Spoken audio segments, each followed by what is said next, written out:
અને ખાસ કરીને વાડી આવવાનો હેતુ અત્યારે એ હતો કે આ કેસુડા વિશે બધાને ખબર પડે. જય શ્રી કૃષ્ણ, જય દ્વારકાધીશ. સ્વાગત છે તમારા બધાનું અમારા નવા વિડીયોમાં. આજે આપણે આવીએ છીએ ખાસ આ વાડીએ. શું કામે તો કે કેસુડા લેવા માટે. હોળી નજીક આવી રહી છે, અત્યારે જ આ કેસુડાના ફૂલ આવે છે. પહેલાના જે વખતમાં તો બધા કેસુડાના ફૂલનો જ રંગ બનાવતા, એનાથી જ રમતા. અને આ કેસુડાના કેટલા બધા ફાયદા પણ થાય છે, આપને અત્યારે ખબર નથી હોતી. અને હવે તો આ કેસુડો જોવા પણ ક્યાંક ક્યાંક મળે છે, બધે જોવા પણ નથી મળતો. આપણે ખાસ અત્યારે વાડીએ કેસુડો લેવા જ આવીએ છીએ, અને ખાસ કરીને બાળકો માટે, કે બાળકો આ કલરથી રમે. તો કેસુડાના પાણીથી નાહવાથી એ ઘણા ફાયદા થાય છે, કે આપણું શરીર નિરોગી રહે છે, સ્વચ્છતા, આપણા બેક્ટેરિયા અમુક હોય એ શરીરમાં વધારાના એ બધા દૂર થઈ જાય છે. એટલે આના પાણીથી નવાય પણ એવું નથી કે ખાલી આપણે હોળીમાં રંગે રમવા માટે જ કેસુડાનો ઉપયોગ કરી શકીએ છીએ.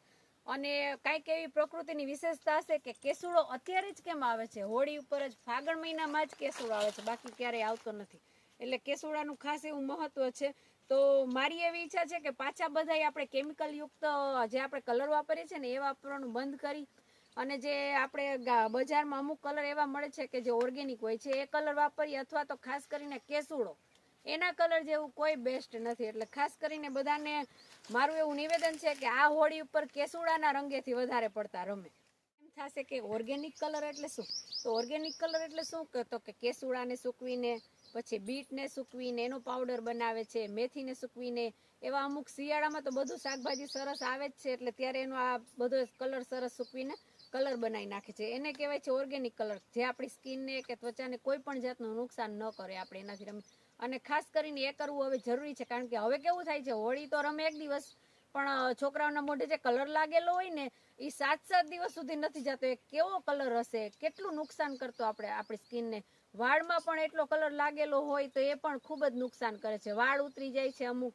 એટલે આ બધું બંધ કરી અને ખરેખર હવે પ્રકૃતિ તરફ સારી રીતે આપણે શું ઉપયોગ કરી શકીએ એ તરફ આપણે વળવું જોઈએ. તો આજે આપણે આજો ખાસ કરીને કેટલા બધા કેસુડાનું ઝાડ દેખાય છે, એમાં લુમેન ઝુમે કેસુડા આવ્યા છે. આ બધા કેસુડા આપણે જો અત્યારે તોડીને ઘરે લઈ જવા છે, અને આને સૂકવી નાખશું, અને આપણે જો આગળ પાછા પણ લઈ જશું, અને પાછો પણ તાજો કલર પણ બનાવશું આપણે કેસુડાનો. અને અત્યારે ખાસ કરીને વાડીએ આવવાનો હેતુ એ હતો કે આપણે કેસુડા લઈ જઈએ અને બધાને ખબર પડે કે કેસુડાના રંગે હોળી રમવાથી શું ફાયદો થાય છે, અને બધા એ તરફ વળે કે કેસુડાના રંગે આપણે હોળી રમવી જોઈએ, અને નેચરલ રંગોથી જ હોળી રમવી જોઈએ. અને આ ધૂળેટી બધાની ખૂબ સરસ જાય એવી મારી ભગવાનને પ્રાર્થના છે. અને ખાસ કરીને આપણે જે બજારમાં અત્યારે જે કલર મળે છે ને કેમિકલ વાળા, એ વાપરીએ ને તો શું થાય છે ખબર? આપણી ત્વચાને ખૂબ નુકસાન થાય છે.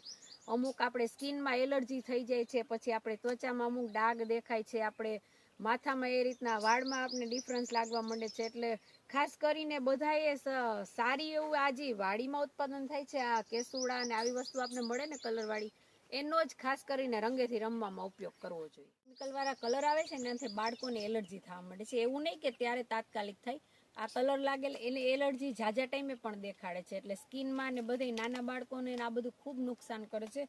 એટલે ખરેખર મને તો ગમતું જ નથી આ કેમિકલ વાળા કલર. ઓલા ગુલાબી એવો પાકો કલર આવે છે કે એની વાત જવા દેવાની. ખરેખર એ કલર ઉપર મનાઈ આવવી જ જોઈએ કે આવા કલર હોળીમાં વાપરવાના જ નથી. અને સારા એવા જે આ અબીલ ગલાલ એ વાપરે એ બરોબર છે, એ સારું છે, એનામાં કંઈ વાંધો નહીં. પણ આ જે પાકા કલર આવે છે ને એને ખરેખર ઉપયોગ બંધ કરવો જોઈએ. અને આ વસ્તુ આપણે છે જે આપણે સારી રીતે મળી રહે છે અત્યારે વાડીમાં બધે, એનો ઉપયોગ કરવો જોઈએ આપણે રંગે રમવામાં. કેસુડા આપણે વાપરીએ એનાથી આપણે પ્રકૃતિનું જતન થશે, અને આપણે કેમિકલ વાળા કલર ન વાપરીએ અને આવા કલર બધા વાપરીએ તો એનાથી આપણું સ્વાસ્થ્ય પણ ખૂબ જ સારું રહે છે. અને પ્રકૃતિનું બધા જતન કરતા થાય છે, કે આવા વૃક્ષો વાવતા થાય કે આપણે ઉપયોગી બને છે. અને તમને નહીં ખ્યાલ હોય કે આ કેસુડાનું પેકિંગ કરીને મોટા મોટા માલમાં ઊંચી કિંમતે વેચાય છે. અને આપણે અત્યારે આ જે બજારમાં ગામડામાં તો જોવા ખૂબ જ મળે છે, પણ સિટીમાં ઓછા દેખાય છે. એટલે આનું પેકિંગ કરીને પણ મોલમાં ઊંચા ભાવે વેચાય છે. તો આપણે આવા વૃક્ષો ઉછેરવા જોઈએ, એનું જતન કરવું જોઈએ, જેથી પ્રકૃતિ પણ સારી રહે અને આપણું સ્વાસ્થ્ય પણ ઘણું સારું રહે. નાની દોરી આપણે બેન્ડ કરી છે, બંધ કરી દીધી છે, એમ આ કેમિકલ વાળા કલર આવે છે ને એ પણ બધા સદત બંધ કરી દેવા જોઈએ, એ વાપરવા ન જોઈએ. અને આવી રીતના જે ઓર્ગેનિક કલર મળે છે, કેસુડાનો કલર મળે છે, એ બધાનો આપણે હોળી રમવામાં ઉપયોગ કરવો જોઈએ. અત્યારે આ રીતના કેસુડા હમણાં ઘણા બધા ભેગા કરી લેશું, અત્યારે ઘરે લઈ જઈએ છીએ. અને મારી એવી આશા છે કે આ વખતે હોળી ઉપર બધા કેસુડાના રંગે રમે, અને બજારમાં જે નેચરલ કલર મળે છે એનાથી રંગે રમે, કેમિકલ વાળા કલરનો ઉપયોગ બંધ કરે સતત. એટલે આનાથી શું ઘણા ફાયદા થશે, આપણું સ્વાસ્થ્ય પણ સારું રહેશે અને પ્રકૃતિનો ઉપયોગ થશે, એવા ઘણા ફાયદા થશે. તો અમારો આ વિડીયો કેવો લાગ્યો અમને કહેજો કમેન્ટ કરીને, અને અમારા વિડીયોને લાઈક કરજો, શેર કરજો અને સબસ્ક્રાઈબ કરજો અમારી ચેનલને. જય દ્વારકાધીશ, જય શ્રી કૃષ્ણ.